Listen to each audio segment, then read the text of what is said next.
Hello and welcome to an EGX special of the TheSixthAxis podcast. This is very weird. We're sitting in a large room we've been given, and the lights are slowly going out.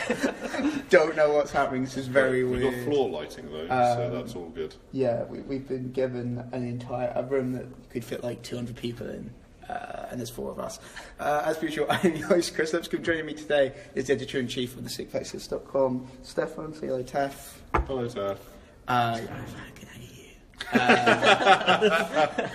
you. Also with us today is Jake and Dave, who are writers. Say hello, Jake and Dave. Hello. Hello, Dave. As you may have hello, guessed, Jake and Dave is what as you may have meant to guessed, say. the second one.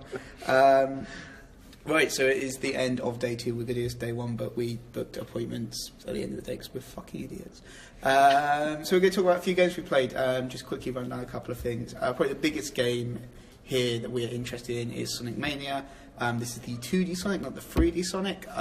So we're going to talk about this. It is super good, right? Who's played it? I played it. I played it. Tef? I haven't played it this time. I played it a while back.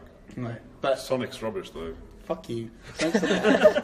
Stop goading me. That's my entire reason for being here. Just to annoy you. Sonic's great. Yeah, Sonic's pretty awesome. It's Sonic Mania is really good. I feel it's true to the original, very much so, far more than anything else has been recently. It feels really good to play, and I think for me the main thing is it's actually got a feeling of momentum in it, which sometimes modern Sonics, and particularly modern 2D platformers in general, don't have that feeling of momentum nearly as much. They're really snappy and precise, and you actually have like a feeling of momentum and inertia in Sonic, which I feel is really true to the originals. I think that's just mainly because of the leap to 3D. Basically, at that point, then you need that precision because it's so. No, but even if you look at like 2D platforms, in general, no, but it's fed back from. Yeah, 3D. that's true. I think that's probably what it is. But yeah, it feels really good. The Green Hill Zone in it is pretty much identical. Like it looks. The first bit is. Yeah, but in terms of aesthetically and look and feel, it is identical. It's a high res version of pretty much like original Green Hill Zone. Like that's what it looks and feels like. It's really good. You played, what was the zone you played? I can't remember. So I actually went separately and played Green Hill Zone Act 2, okay. which they did actually show off a few weeks ago, and it's more of the same, though. You've got a zip line that you can swing from that goes backwards and forwards.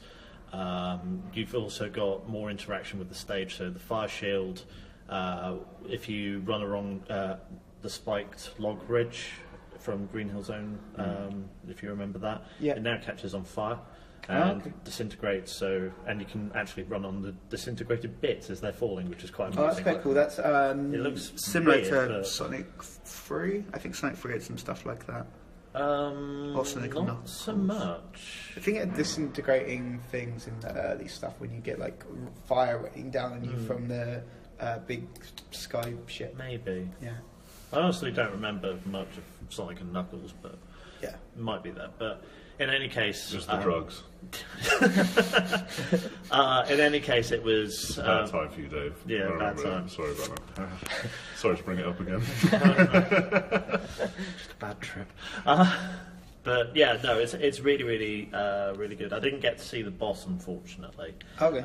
They unfortunately decided to stop it before I could, push right a bit or further. But no, they've also got Studiopolis Act 1, I believe, which they've shown off before. Yeah. And it still plays really good. But that I think is new for Sonic Mania. I don't think that's a new stage. Yes, it's not a classic reimagining. It's an entirely new thing. Yeah, exactly. But I like that. It's nice because it is the whole homage nonsense. Not nonsense, but it is this huge homage trip. But absolutely. they can add stuff as well. Yeah, it's very reminiscent of Casino Night, though. I feel like the look of it is quite Casino Nighty. It's definitely got that sort of eccentricness about it. Yeah, absolutely. Like having the little image with Eggman just doing his top hat and his dancing and stuff. Yeah, sort of old ragtime like.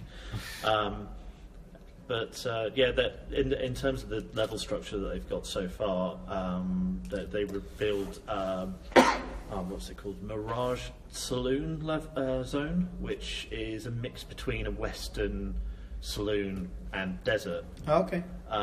Complete with swinging tables and water guns that shoot out pathways for Sonic to run over. Nice. And they also briefly showed at South by Southwest Flying Battery Zone from Sonic and Knuckles. Oh, sweet. Which looks really good. It was like 20 seconds of it, wasn't it? Yeah, like 20 seconds. The only thing, my only criticism, and this is something I actually mentioned to the project manager of Sonic at the moment, Knuckles' run animation. He's basically swaying his arms from side to side as he's walking, and it makes him look really odd. So he just ended up looking very camp. Yes, really, really camp. Which I'm not sure if that's what they're going for, but they have said that Knuckles' sprite is not final yet, although that could just be in response to... They just haven't got his sashaying hips quite right. Not yet. quite right. They actually are going to make him camper. That's That's it, yeah. But overall, I think it's looking really, really good, and a nice homage to certainly my childhood, Kris's childhood. Yeah, absolutely. The drug trip. The drug trip of playing Sonic when we were young lads, and I'm not sure if that's the same for you as well. So, Jake. I mean, what's your feeling on it, Jake? Do you like it? I really like it. I think it's really nostalgic because I played Sonic really early on in my youth, because I must have been like I think 4 or 5 when I played the original. So for me, it was just like stepping back in time and playing. I was watching you play actually, and it took you a while to do the drop dash. Yeah, it did. Yeah, because I've literally not played a single 2D Sonic game in about 15 years. Yeah.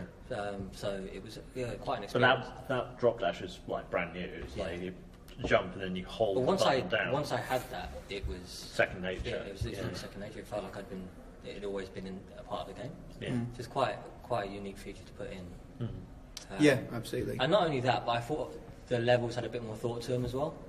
There was before I felt like Sonic was all about getting from one end of a level and getting to the end in record time. But now it's more like there might be a couple of things to do in between those levels, or in between the layers of those levels. Sure. Like you were jumping in between those, I don't know what you call them, but the spinning casino ball things. Right at the start of Studio Oculus, but I was just messing around. As you kindly put it, it was a case of hitting the right spot on those balls, and then sort of propelling yourself to other hidden areas within that level. But if it was traditional Sonic, you'd probably miss all of that. So I do still explore those sort of things, but when I'm playing it for the first time, that's kind of my mindset. Just get through as fast as possible, just so that I can play the game. Tef, any quick thoughts on it? Or It's blue. well done there. Let's move on, sticking with platformer theme. Octahedron, I think at least Dave and I might call this the best game we've seen here. Yeah, it's super good. I hadn't played it. I hadn't played We're going to try, if we can cut this, we might actually cut this podcast short so people can play it, because it's real good. Is it motion triggered? I don't know. No. It's super good though. Even if we sit in the dark, because we're just talking and people can't see us. We have floor lights. It makes it more atmospheric in here, really. Yeah. It's really good. Oh shit, all of the lights, we're just sat in pitch blackness now. Oh my god, so I it's think from, it's a power cut. It's from a guy who used to be still works as a trance producer, but is now making games as well. He's making an absolutely superb 2D platformer based on placing your own platforms in the level. And basically jumping as you go for a vertical level design, so you're trying to get up to the top. But yeah, it's well constructed. And it's gorgeous. It's got a kind of neon pulsing art style to it. It's got music that, as a trance producer, he's worked on some of the music, and it's also from Chip Zell, who's a chiptune artist. The music is perfect for it.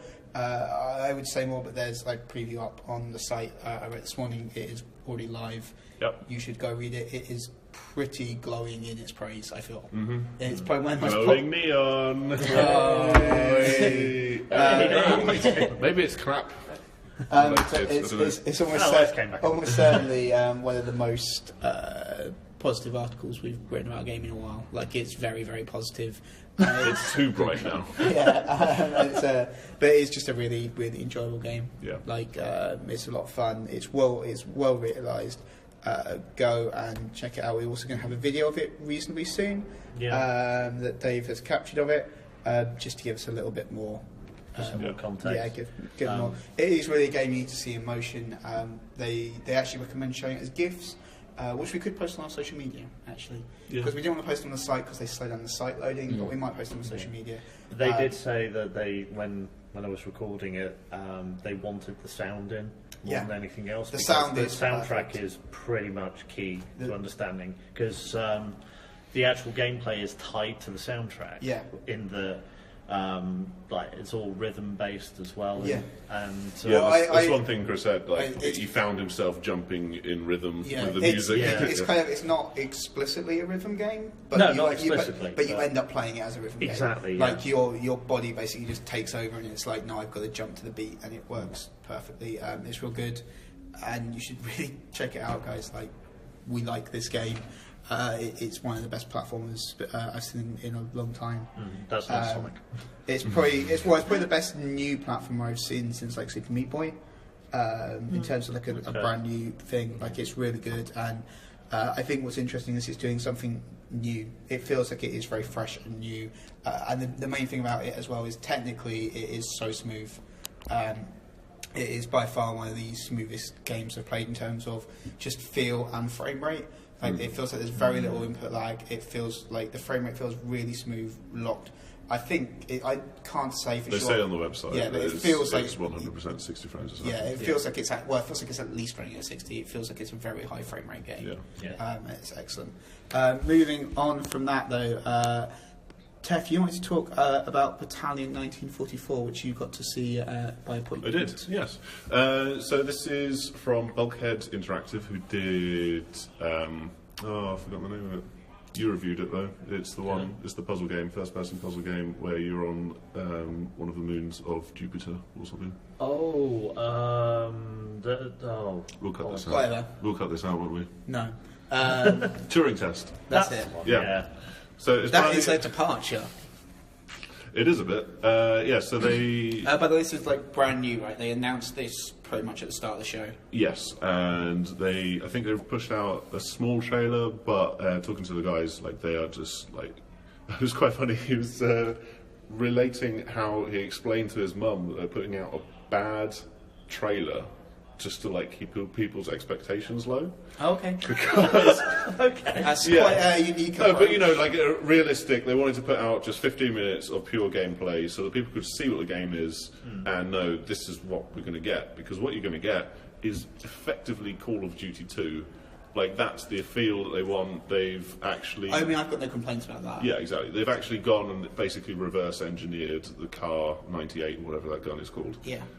Just the feel of it, how long it takes to aim down sights, like some weird thing. They had this article up on Eurogamer how it's like there's this weird thing that happens where there's a frame missing in the animations. They've actually replicated that. Oh, Jesus. And they're trying to find like the secret number behind Call of Duty 2's maths. Oh, all right. There's like one secret number which is a multiplier for everything that happens in the game. Is it 42? It's not 42, they tried that one. Based on what we saw of No Man's Sky, it might be a developer's phone number, which is what we saw last year. The entire was it really?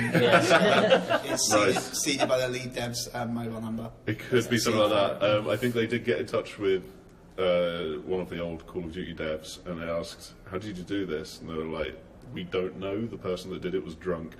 is drunk," and they couldn't get the answer or something like that. But yeah, what they're showing here is the game running on PC. It's a bit janky. The grenades don't have big enough explosions. Like, the melee doesn't work. It's very much like pre-alpha. Like, before they're going to put it into early access, and they're going to do the thing where they charge a small amount, and then it's going to keep going up and up over the course of development.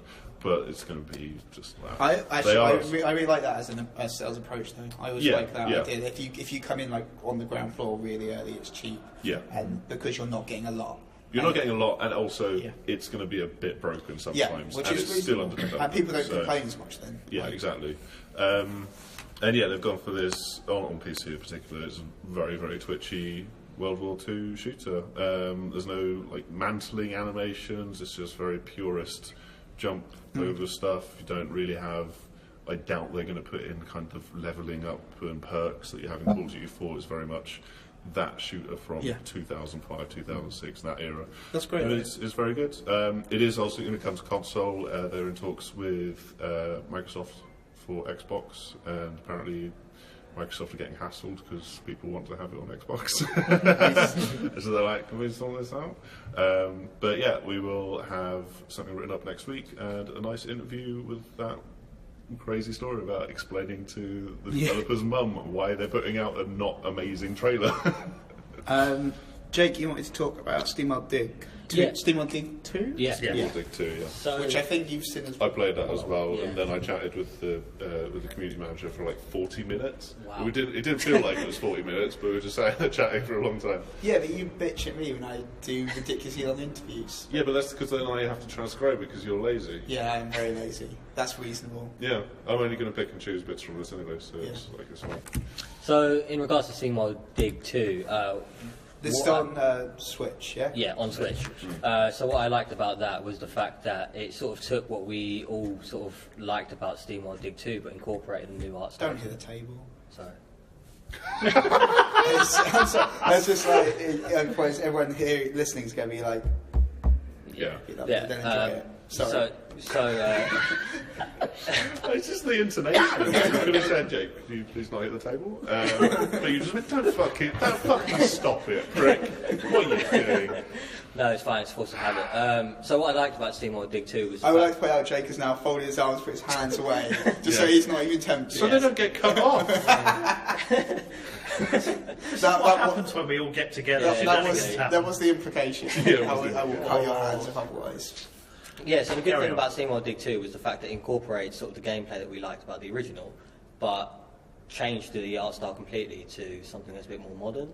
I felt like the old SteamWorld Dig was it felt a bit, well, it didn't feel dated, but it just sort of looked a bit too dated. They've grown as a studio. And they have grown as a studio, and you can definitely tell just from the gameplay. And even, like, I had this small segment where I was just chipping away at these rocks, and I was able to just almost like just bounce between walls and get essentially to the top of the village, which is like, you know, like the go-to area supposedly. But what I generally did like about the whole Switch setup, I know it will be coming out on other platforms as well, but for the Switch, it sort of just felt almost like it was at home on it. Recently, I had the opportunity of playing Snake Pass, obviously, and I played. I realised. So you play Snake Pass? So I played Snake Pass recently, and the one thing I found is across all platforms, the Switch was obviously quite a step down, just graphically. And I expected the same with SteamWorld Dig. Obviously, I've seen the gameplay in footage for the other platforms, and it doesn't seem any different. So it's more like this is one of the... I mean, given timescales and stuff, this is probably one of the first games that's really been developed with the Switch exactly in mind. And I just feel like period. it shares the same quality as the other platforms, which is why the attention sort of shifted on the Switch version. Yeah. And it just plays really well. Especially if you're a fan of the SteamWorld Dig and SteamWorld Ice and all the other things that they do. But it's just nice to see the developers themselves grow, and you can see physically what they're trying to achieve. I mean, this is a real issue that Nintendo have had for a couple of generations now, in that they are rarely the lead platform for anything. Yeah. So particularly early titles kind of look a bit average, and that affects their sales, and kind of you get the knock-on effects of that. It's nice that this is a reasonably early game for the Switch, and it's going to feel like it's built for the Switch, which is really nice. Yeah. It's a real issue that Nintendo have had now, though, for like a couple of generations. years. And no, the image and form, they're very close to Nintendo. Okay. All of their games have been on Nintendo first. SteamWorld Dig, I think it was 3DS first, and then Heist was 3DS first as well, and now Switch first. And I was talking to the PR manager or community manager, and he was saying basically like Nintendo come to them and say, hey, what are you doing? What have you got in That's mind? really good. And You've got that like, relationship. Yeah. And Nintendo are doing that a lot more. You can see that from the absolutely. From the Indie Showcase. Before Yeah, the absolutely. Switch. It's the Sony approach. It's what Sony did, and it's been really powerful It's for what Sony. Sony did for a while. And then, It's difficult to know if they still are. Yeah, Sony kind of got to the point where like, good, we have found success, we shall stop. Yeah, Yes, what are you doing? That's feel what a it bit sort like of feels that, like. yeah. Yeah. It's a really weird approach. It's strange, but it means that there are like highlights that can be focused on for Nintendo and Xbox as well. Like Idea Xbox is a good scheme now. Like every turned their nose up at it to start off with. There's like, good stuff on Idea Xbox. There is. Exactly. Yeah, There's I'm cool stuff genuinely on really impressed by the whole. Like, I'm not saying developers turn their nose up at it. No, but like very much gamers, they were just very games cynical aware and the about press it. as well seem to. No, absolutely, I agree with that. Right. Let's talk about Oh My God Heads, which is really fun. It's a very silly game. It's like a capture the flag kind of. Is the core idea of it's capture the flag? Yeah, you said you summed it up very, very well yesterday. It's capture the flag with modifiers. It's got capture the flag with modifiers. But instead of a flag, you are basically two teams, 4-player, so 2 per team, trying to capture a head of a god. Yeah, it's basically a statue head of a god. Although in some circumstances, it doesn't seem to be a statue. Like the fish one we played was just a fish head that had been cut off. Well, it's because it's a fish god. Yeah, I guess. Yeah. But it didn't look like a statue. Although there was the weird planet gods. Yeah, that was with cool. Are they just random gods? Are they? There's a series of gods in the game. That's like. So you before you go into a match, you pick which gods. Yeah. And So they don't you necessarily it can be follow a theme, randomised. a consistent theme. No, it's just random. weird. I think generally they're kind of Aztec-y kind of themed. Oh, okay, Yeah, there's it some kind of of that, that's what they're yeah. kind of going for. It's because it's not like classical European gods. It's more like animal gods, that kind of thing. It's more of a mix of stuff, Okay. which is kind of interesting. It kind of. I think I was talking to some people earlier, and they said it almost feels like Smash Brothers in a way, in that it's kind of got that ridiculous nature of Smash Brothers A in little it. bit. I would have said Power Stone. Yeah, Power Stone. Well, they were saying Power Stone yesterday to us as well. Oh, were they? I think they did say Power Stone. But yeah, it's when you were just talking to people, they were actually talking to me and I was listening. Whereas you were like having a different conversation. They're interestingly going to us, and Tef was like, I'm going to turn my back and talk to this other person. I think Amy wanted those. Yeah. She was like, you better beat those guys, they're the devs. And then it ended up like we split up between, I was teamed up with one dev and you were teamed up with the other devs. And you got destroyed. Well, no, we won the first match. Yeah, and then you were grumpy for the rest of it. And you were like, no, I don't like this game anymore. No, I don't like it now. No, it's a lot of fun. The way I feel like it's Smash Brothers-y is that you can save it, like right when it looks like you're about to be completely screwed. Yes, you can pull it back and save it. Yeah. There was one map that was particularly good for that, where you only had the one capture point, and you were trying to get the really heavy godhead up a slope. But you change the allegiance of the capture point. Yeah. So there's another switch, and then there's like a cooldown before the next time it can change. So you need to really work with the other person on your team. Yeah. So that one person's carrying it, and the other person's like trying to defend you, and also time it to hit the switch, and then you have to get into the capture zone. But equally, you can rescue it by getting to that switch first and changing the allegiance to your side, so then the other person's just like, well, now I need to get rid of this stupid thing. And you can also you can create some really good stuff, because that was a particularly heavy godhead you couldn't really do this with, but some of the normal ones you can throw them like maybe half the distance of the map. Like So a is really it good like 2D or 3D? It's 3D kind of top down. 3D arena, top down. Yeah. Okay. So you can kind of so you can just throw like halfway across the arena. You can get some really good teamwork going on, like almost like a basketball layup. Where you just lob it to the other guy, he catches it, and just like runs it like a couple of inches into the thing, and that's it. Because to put it in, you have to be holding it when you go into the. It's not just throwing it into. So you have to literally be holding it when you get into the capture area. It's a good game. People should definitely look. And there's a lot of environmental effects as well. Like the first one we played was pretty standard, and we played one later, which was they were literally like boulders rolling down while you're trying to move it, and also the godhead created tidal waves, like pushed you away from it. It's a really good fun multiplayer game. I can say for couch co-op as well. Like there's actually a lot of stuff here that's couch co-op, couch multiplayer.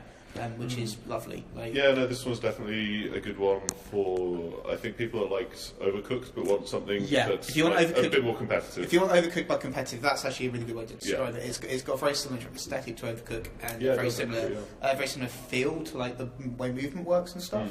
Like you can dash and stuff in this, and obviously you've got combat and you can throw bombs and stuff. But overall, it's just a really nice game. It feels very well put together. I think we've made it sound quite complicated, but it's actually very really straightforward simple. and simple. But I also, when it was described to us, it kind of felt kind of complicated, and it is actually really simple. There's lots of layers to it, but the core of it is just like pick up the thing, take it over there. It's definitely kill something. the other person. It's definitely something you can see like video of though. Yeah. Because I think it's when we kind of sat down to play it, and I was looking at it, and it kind of looked a little bit bland. But once you start playing it, it's actually brilliant. Yeah. But it's just one of those games that doesn't look great when it's kind of static.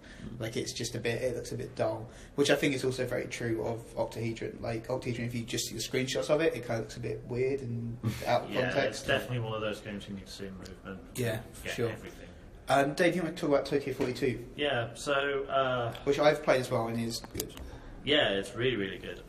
So essentially, it's you're a guy who's been framed for a murder in the year 2042 in Tokyo, and After the apocalypse. After the apocalypse, of course. But everything seems kind of fine.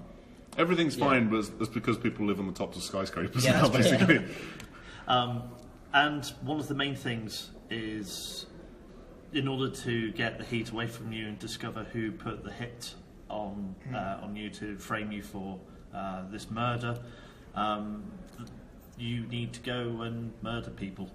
So it seems a bit counterintuitive, but I kind of like that the guy who explains it to you just makes it seem like the most logical thing in the world. yeah, absolutely. Go murder this person. We'll find out who you got framed for murder. Yeah. Well, no, you need to become an assassin, isn't it? Yeah. You need to become an assassin so you can work your way up in the world to Yeah. find out who was framing you.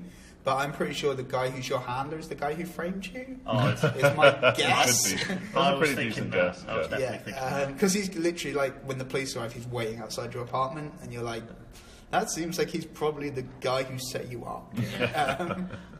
In terms of what it looks like, it's very zoomed out, isometric style of game. Very, very zoomed out. But you can rotate the camera as well. So you've got like eight points where you can rotate it. So you've got kind of 4 side on and 4 diagonal on. Yeah. They had it initially with the keys, and then they told me actually you can just scroll the wheel. Oh, that's nice. I didn't know that. There's a feature that wasn't turned on initially, so worth noting. Yeah, that's what I found Q&E a little bit like. Yeah, it's very finicky. It's kind of fiddly when you're like trying to do WASD movement and you could try and hit Q&E to rotate. You can't move and rotate the camera, which is what you really want to be able to do because it's quite. It's a very busy world, so that's why you need to be able to rotate the camera so you can see around buildings and stuff. The actual design of the world is very MC Escher like, because there are going to be some areas that look as if they're closer than they actually are. So you need to actually rotate the camera to work out actually this bit is connected to this part of the building. So if I jump off here, but it's not the kind of echochrome gameplay where you turn it so that something looks like it's connected. No, not that, or it's not like that, or Fez or anything like that. Yeah. It's literally just like it's basically showing you tricks of perception. Yeah, that's what you mean. Yeah. But it's almost like the opposite of Fez because things can look connected and they're not. They're not. Yes, exactly that. Yeah. So using the camera is really important. But other than that, it's a bit like a cross between Grand Theft Auto in terms of how you move around and everything's really busy, and it acts like a twin-stick shooter. I haven't played the console version. I played the PC version. Have they got the console version? Yes, I believe they've got the Xbox version in the idea Xbox. Yeah, it's in the idea Xbox. There's a lot of little missions going in and sniping this woman from the one side of the map to the other. There was a mission where I had to throw a grenade to the top of a building, which I didn't quite work out the entry point of where I should be throwing the grenade initially, and then the guy said actually just stand at the foot of the building and lob upwards. And there's also a lovely getaway system. where after you complete a mission, you hit control and your character just gets randomly reskinned. Yeah, and that's how you like escape. Basically, you just turn into a different character. Yeah, as long as they don't see you do it. Yeah, exactly. It's a really neat. Like basically, what I was doing with that was throwing the grenade, and literally the second it hit, so they're dead. Then changing my skin at that point, and so they don't know who you are. So if you time it just right, you're golden, pretty much. It's great. I love because I talked to the devs last year, and I love all of the stupid little in-jokes that they've got going on. Like, for example, you can get cats who like follow you around, and then if another assassin is nearby, they'll run away. Oh, nice. So that's how you know. There was actually one mission where I had to lead some punks into a nudist colony. Yeah. I've seen that. Yeah. It feels very. What's really interesting with it though is because there's no cutscenes. I've never taken out of that viewpoint. So it feels very fast paced. Like you're just going mission. Comes up with like a portrait of someone, but it's very unintrusive. Yeah, it feels really quick, really snappy. And it's really interesting as well because it feels like it's a game that doesn't have any natural break points in it. Like quite often you play a game, you get to a cutscene, you're like, oh, that'll do me then. Yeah. This has no point where you kind of feel you could at the end of a mission go, but as soon as you finish a mission, it's like, cool, here's your next one. Go on. It does drop you into the next map, but as there is a transition between getting from one map to another. So by the time I completed the last one, which was a proper stealth mission, which, to be honest, that bit was better than I was expecting to be. When it said, oh, by the way, don't get seen, you will get shot, I was thinking, oh dear, it's a stealth section. Oh dear. But no, it was absolutely fine.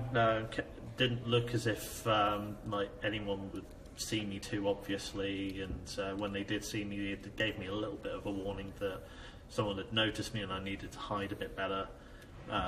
It felt very fair as a result. It's a really good game from what I played, and looking forward. It's very nearly released. Like they're just doing the last bit of QA stuff, I believe. We should still at Formula Fusion, which is really good. Last game. Last game, so that people can actually go play Octahedron before the show finishes, because it's literally like 25 to 6, and the show closes at 6. So Formula Fusion, really good. It is it's Wipeout, basically, from some of the devs behind Wipeout. Yeah, but like from the start of Wipeout. Yeah. So the company founder, he left Studio Liverpool or Psyonix after Wipeout 3. No. Feels or Whip 3 out. Feels but it feels like super Wipeout-y. Like it's they've nailed the feel. It is literally like a really high res, high fidelity Wipeout. It feels really good to play, was my opinion. It's got, I was talking to one of the devs, it's got a lot of depth to it, but you don't have to use any of that depth if you don't want to. Like you can go and customise your, I don't want to say car, but it's not your racing pod thing. You go fly, your flying car. I mean, considering that they've sort of, I was talking to one of the devs and he was saying that they've spent a lot of time with the sound. Because they don't want it to sound like crappy Formula E cars, where it's just a high-pitched electronic whine. Yeah, it's not. And bad. So they've gone with a kind of sort of pod racery wob sound. You can kind of customise it with different loadouts, things like that. But you don't have to. You can just play. It's got a really nice garage, which is a really small thing, but it's like the garage looks really cool, and there's like a laser that scans your vehicle as you're sitting in it all the time. It's just like little touches like that that make it feel like a really high-end game. Feels really polished. It's still very much a work in progress, but it's on early access. It's in early access now, and they said that they're going for the kind of Rocket League model. Yeah. So they want it to be supported. They're going to add more tracks. There's probably, while it's still in early access, I mean, to some extent, but they're going to add more tracks, more ships and stuff like that, but then it's going to be microtransactions for the cosmetics and customization, which is interesting. But there's that side of things, but then they have clear desires for this to become a very esports game, absolutely. and I kind of don't like. They want that to just happen naturally, but they're saying that one of the first things they're going to add as free DLC is a tournament mode, where people can set up tournaments, presumably online and like locally. They kind of want to have like a finger in each of those pies, so they have a certain degree of control over how everything is run and set up.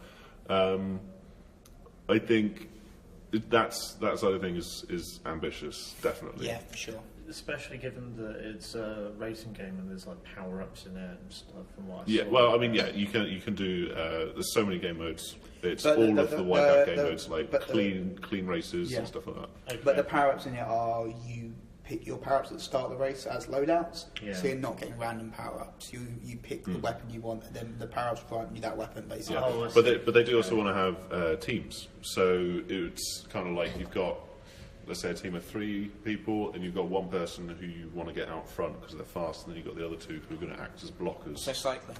Yeah. Like, yeah. Yeah, like cycling games. That's really interesting, actually. That's kind of cool. Yeah. Yeah, but like, I was actually, like I said, I was talking to my devs afterwards, who had seen me do very badly. I was chatting to him, and I was like, no, I know it's right because I sucked at it. Like, if I was good at it, it wouldn't be a Wipeout game. I'm real bad at Wipeout games. Yeah. And that's how I knew it was right. But it's got like everything, like air brakes are in it. Air brakes are in it. There's gravity as well. Yeah. Which affects, because there's one track where it's basically like the start of a roller coaster where you go all the way up. There's a big rise, and the thing is that you struggle for power to get up there, so you go really, really slow, and then you go over the lip, and it's just like, I can blaze my way down this. It's a very nice little trick. But it's like proper classic Wipeout, like it's Yeah. A to accelerate and stuff like that. It's not shoulder triggers. Shoulder triggers do your air brakes, and Yes. shoulder buttons do your weapons. And there's a charge up boost as Yeah, well. like, it's a nice game. I think I did say to him as I was chatting to him that there's way too much motion blur at the moment. Yeah. Like to I the agree point where with it looks like, it feels like the game is smearing your eyes in Vaseline Yeah. as you play. But they know about that. There's going to be a toggle to just turn it off completely. Yeah. Oh, that's good. And they're also going to reduce Yeah, I'd it like- by like 50% or I something. would like to see it like just really crisp. Would be nice. Yes, yeah. But yeah. In general, it looks good. That's what I was saying. It's a work in progress, but the stuff that's a work in progress is kind of the menus and stuff. Like the core of the game is done and feels kind of complete. Like Yeah. you can play it and it plays really well. You're not going to have any frustration when you're actually playing the game bit of the game. Yeah. It's all the metagame stuff that kind of they're still working on. Right, anyone got anything else to say, or we're going to wrap up? I think we should probably wrap up. So No, you guys we're good. can play Sonic's Octahedron. rubbish. That's what I want to say. Sonic, it sucks. For the start. Well, that's fine. First thing you did today was go and hit me with a skateboard. So, That's true. In front of my boss. That's also true. As you do. It was great. So that's going to do it for this a special Rezzed episode of the podcast. As usual, I have been your host, Kris. Come join me has been Tef. Say bye, Tef. Hello, Tef. You can get him on Twitter as Teflon. Jake has been here for the first time on the podcast, I think. Yeah. That's cool. What's your Twitter? Zeku. @_Zeku. ZEIKU. Yeah. Yeah. 2Ks. 2Ks. 2Ks. Yeah. All right. And Dave is Dave__Irwin. You can get me on Twitter as HalPro, and you can get the TheSixthAxis at TheSixthAxis. Check out the site because there will be a lot of previews of stuff going up over the next week or two. But for now, say goodbye, everybody. Goodbye, everybody. Bye, everybody. Ta-ra. Bye.